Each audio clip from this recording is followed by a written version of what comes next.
Students, good morning to all of you. तो बेटा हमारा जो 11.1 यूनिट 11th यूनिट का जो 11.1 चैप्टर चल रहा है मार्केटिंग मिक्स। चैप्टर का नाम क्या है बेटा?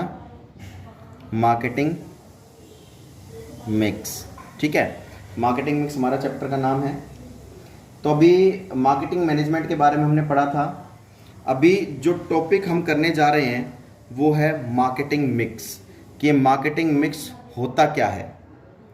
मार्केटिंग मिक्स हमारा होता क्या है कि it refers to the combination of controllable values या variable chosen by the firm to prepare a marketing offering.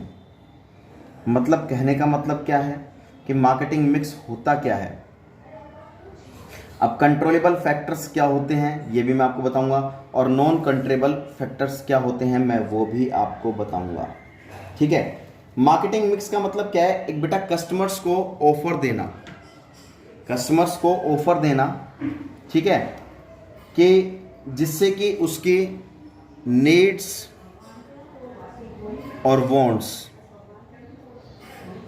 दोनों क्या हो? सेटिस्फाई हो। देखो, हर व्यक्ति की नीड्स एक होती है लेकिन वांट्स सबकी अलग अलग होती है। हर व्यक्ति की, देखो, नीड्स मतलब आवश्यकता और वांट्स मतलब इच्छा। हर व्यक्ति की, हर कस्टमर की जो नीड्स होती है, आवश्यकता होती है, वो तो एक ही होती है। रोटी कपड़ा और मकान सबकी एक ही होती है। लेकिन वांट्स, इच्छा सबकी अलग अलग होती है। इच्छा सबकी अलग अलग कैसे होती है बेटा? ये किस पर डिपेंड करती है? ये बेटा डिपेंड करती है level of income. Income level पर डिपेंड करता है। जिसकी इनकम लेवल अगर ज़्यादा होगा वो उसकी वॉन्ट्स भी अलग अलग होगी, इच्छा अलग अलग होगी। मान लीजिए मेरा इनकम लेवल कम है, मुझे भाई मेरी इच्छा है बस मैं तो मोटरसाइकिल खरीद सकता हूँ। जिसकी इनकम लेवल ज़्यादा है उसकी डिमांड कार की होगी, ठीक है, लग्जरी कार की होंगी। ठीक है, तो कहने का मतलब क्या है? इच्छा हमारी अलग अलग होती है लेकिन आवश्यकता सबकी सेम होती है। मार्केटिंग मिक्स क्या कहता है कि ये कंट्रोलेबल फैक्टर्स का कॉम्बिनेशन है जो एक फर्म चूज करती है कि फर्म क्या फर्म कोई भी प्रोडक्ट बनाती है। मान लीजिए प्रोडक्ट बनाया है उसने, ये प्रोडक्ट है जो एक फर्म ने बनाया है। फर्म किसको ध्यान में रखकर प्रोडक्ट बनाती है बेटा? कस्टमर को ध्यान में रखकर प्रोडक्ट बनाती है कि कस्टमर, मार्केट में कितने कस्टमर हैं, उनका इनकम लेवल क्या है, उनका लिविंग स्टैंडर्ड क्या है, वो किस तरह के प्रोडक्ट की डिमांड करते हैं। तो कहने का मतलब क्या है कि कस्टमर पर बहुत ज़्यादा ध्यान दिया जाता है कि मार्केट में कस्टमर एक्चुअली किस तरह के प्रोडक्ट की डिमांड करते हैं, उनका इनकम लेवल क्या है। तो फर्म उसी तरीके से उनको ध्यान में रखते हुए वो प्रोडक्ट बनाती है। ये मार्केटिंग मिक्स होता है। इसके अंदर बेटा दो फैक्टर्स आते हैं मार्केटिंग मिक्स में। मार्केटिंग मिक्स में बेटा हमारे पास दो फैक्टर्स आते हैं। एक फैक्टर आता है कंट्रोलेबल, एक आता है नॉन कंट्रोलेबल।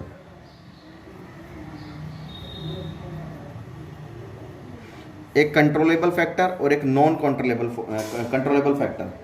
कंट्रोलेबल फैक्टर क्या होता है कि यहाँ पर एक जो फर्म का, ये वो फैक्टर होता है which can be influence at the level of the firm. यहाँ पर एक फर्म का लेवल जज किया जाता है, ठीक है। एंड दीज फैक्टर्स इंक्लूड, इस फैक्टर की कंट्रोलेबल फैक्टर में जिस पर कंट्रोल किया जा सकता है, ये मार्केटिंग मिक्स का वो फैक्टर है कंट्रोलेबल जिस पर कंट्रोल किया जा सकता है, जैसे price, second product, third place, fourth promotion. एक फर्म के द्वारा जिस पर कंट्रोल किया जा सकता है वो कंट्रोलेबल फैक्टर्स होता है, जिस पर कंट्रोल किया जा सकता है। ठीक है, मतलब जब भी कोई फर्म किसी प्रोडक्ट को बनाती है तो बेटा वो इन चारों चीज से डिसीजन लेती है। फर्म डिसीजन लेती है, ठीक है, जिस पर फर्म का कंट्रोल होता है। ठीक है, ये बात समझ में आ गई? ये बात समझ में आ गई बेटा? तो जिस पर कंट्रोल किया जा सकता है वो कंट्रोलेबल फैक्टर्स होते हैं। मान लीजिए कोई फर्म ने कोई प्रोडक्ट बनाया है तो प्राइस भी वही डिसाइड करेगी, क्या प्रोडक्ट बनाना है वो भी वही डिसीजन लेगी, किस किस प्लेस पर उस प्रोडक्ट को बेचना है वो भी फर्म डिसीजन लेगी, और प्रोडक्ट का प्रमोशन किस किस तरीके से किया जाएगा ये भी फर्म डिसीजन लेती है। तो मतलब कहने का मतलब क्या है, जिस पर फर्म का कंट्रोल होता है वो कंट्रोलेबल फैक्टर्स होता है। ठीक है, अब नॉन कंट्रोलेबल फैक्टर क्या है, जिस पर एक फर्म का कोई भी कंट्रोल नहीं होता है, कोई कंट्रोल नहीं होता है। ठीक है, डिसीजन लेने पर कोई कंट्रोल नहीं होता है। ठीक है, तो फर्म का कोई कंट्रोल नहीं होता है, बल्कि कंट्रोल किसका होता है, गवर्नमेंट का होता है। गवर्नमेंट की पॉलिसी पर डिपेंड होना पड़ता है फर्म को, कि गवर्नमेंट जैसा चाहेगी वैसा करना पड़ेगा। वो नॉन कंट्रोलेबल फैक्टर्स होते हैं।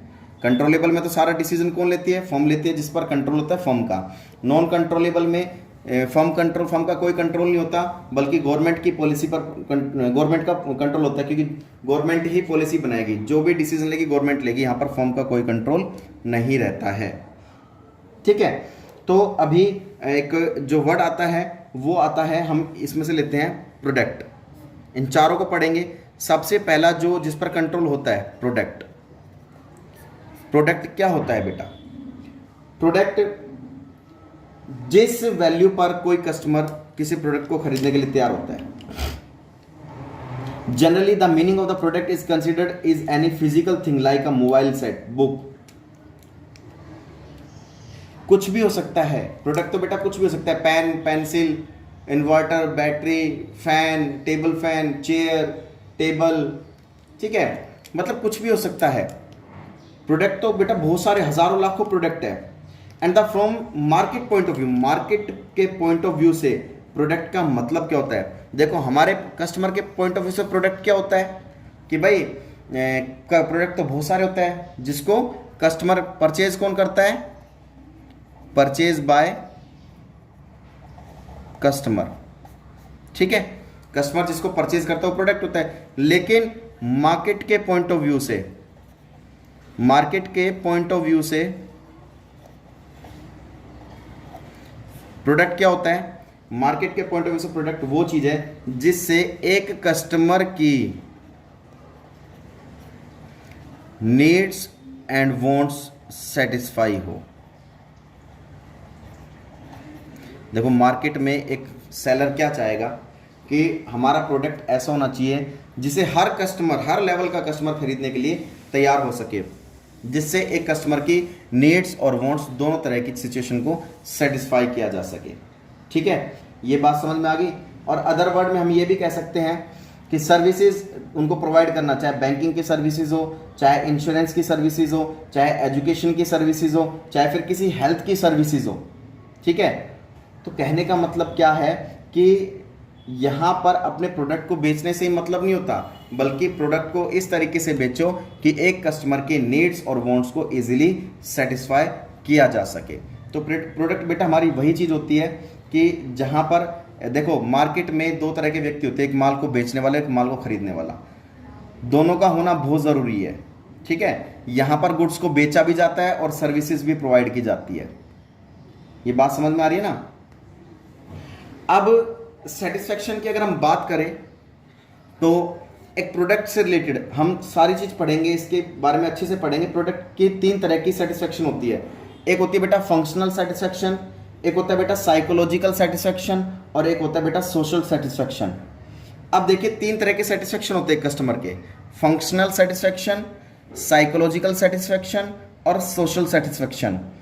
मान लीजिए मैंने कोई शर्ट पहनी, ठीक है, मैंने कोई शर्ट पहनी अपनी बॉडी को कवर करने के लिए, शरीर को कवर करने के लिए कोई शर्ट पहनता हूँ, तो मेरा फंक्शनल सेटिस्फेक्शन है, वही मेरे को अपनी शरीर कवर करना है तो भाई मुझे अब ना शर्ट पहननी पड़ेगी, फंक्शनल सेटिस्फेक्शन होता है।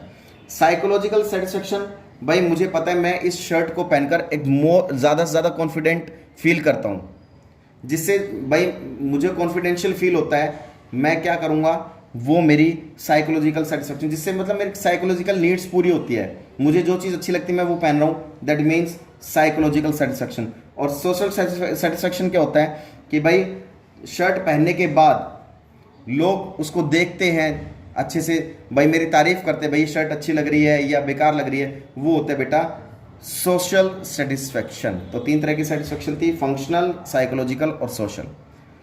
तो आज बेटा हम इतना ही पढ़ेंगे। नेक्स्ट वीडियो में फिर हम नेक्स्ट टॉपिक के साथ आएंगे। तब तक के लिए जय हिंद, जय भारत।